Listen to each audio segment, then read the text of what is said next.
Sa ikatlong linggo ng Mayo, mistulang nasa panimulang yugto ng isang palaisipang tunggalian ang Senado.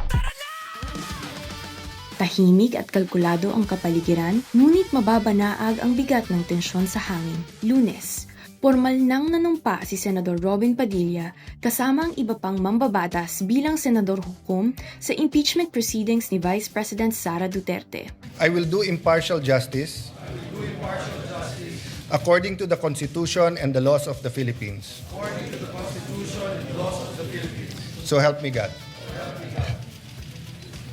Martes, kumpirmado ang mga komite na hahawakan ni Senador Robin Padilla. Yung pa rin po, ang mga committee po natin, nandiyan pa din po ang public information and mass media, yung ating cultural minorities at yung Muslim affairs. Ngayon po, binabalik po nila sa akin yung constitutional amendment at yung codes. Yan po kasi yung ating advocacy noon pa.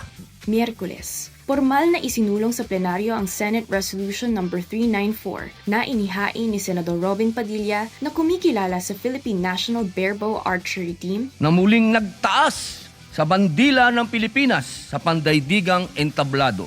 Sa gitna ng mga kalkuladong hakbang at formal na proseso, malinaw na nananatiling sentral ang tungkulin ng lehislatura sa parehong pamamahala at pagkilala sa mga Pilipinong nag-aangat ng pambansang dangal.